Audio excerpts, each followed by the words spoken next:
Alright, here. Dodge 2004 rear TXV valve. It's right there. You see the O-rings on both sides. And this TXV valve was definitely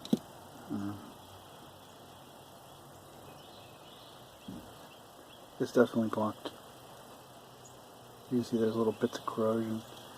And look at the valve, man. So I don't know if you can see that or not. There's junk in there. The valve is gummed up. It's literally like, I don't know what that is, some kind of weird corrosion. It's green, so I would assume it's some kind of chlorate or phosphate or something. But yeah, this valve's toast. Definitely clogged. And you can see there's corrosion on the end of it.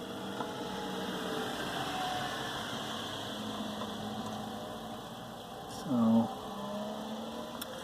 how you get this off is difficult. You have to remove this whole entire side panel. It's laying right there. And it's piece by piece. First you rip off the trim down here, then you take the screw off, then you look and you'll see like a screw around here somewhere, and you're going to need a Torx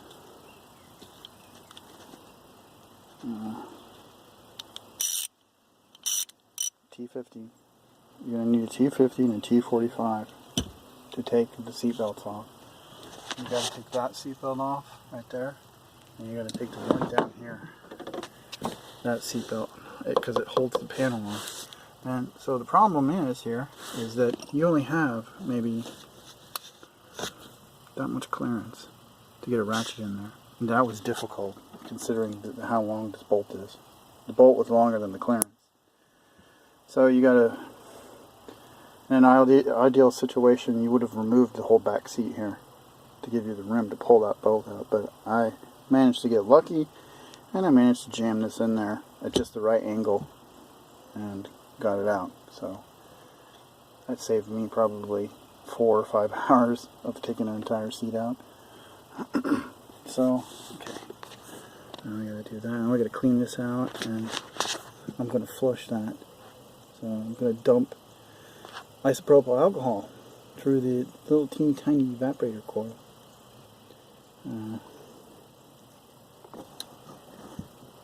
I can tell this evaporator coil needs to be, there's something in it. And if this is the problem, if this is where I'm leaking here, which could be, might be, no, or maybe, I don't know, because the TXV valve was, it was clogged, and that would cause problems with temperature. You'll also get contaminants inside the line. But if this is the problem, which I suspect it might be, then I'm just going to buy a block-off kit and block this rear one off and under the car, and that should fix it. This is the crap that was around it. It's like, I don't know, it's that stuff they wrap around pipes that are thermally sensitive. It's not asphalt, because asphalt has a lot stronger smell, but it feels like it. It feels like a pliable asphalt. It's some kind of tar paper. It doesn't smell like tar. It just smells like some kind of epoxy, flexible epoxy. I don't know what it's called though. You have to look it up. Anyway, that wraps around the TXV valve. So the TXV valve sits like this. It sits right there. And this is what controls the flow to this rear condenser there. And that's all there is. Yeah, it was a lot of stuff. It was about 4 or 5 hours for me. I'm slow and it's hard for me to do this. That's all the pieces you gotta take out. You gotta take the trim off. And you gotta take the trim on the door off. And there's a lot of little Phillips screws holding it on. That was the seat bolt. It's a T50, I think.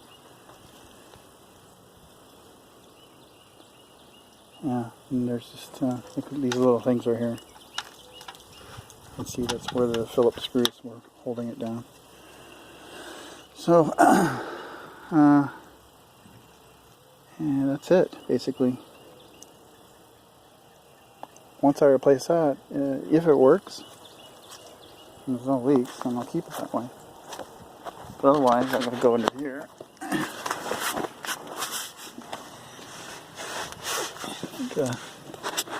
There's your block coming in. You don't want to mess with that.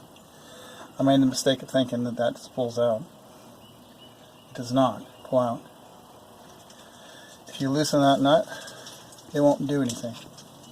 It's sealed in there by that foam. So, to save yourself the trouble, and don't try ripping that out from the bottom. You literally got to take the whole side off.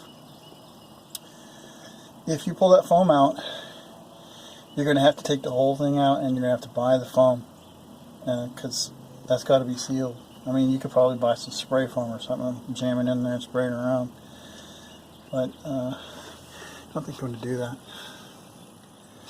These are the lines right there, and up around there somewhere towards the front there's some spring fittings which you can disconnect, and you can install a block if that is leaking, which I might end up having to do that, but we'll find out.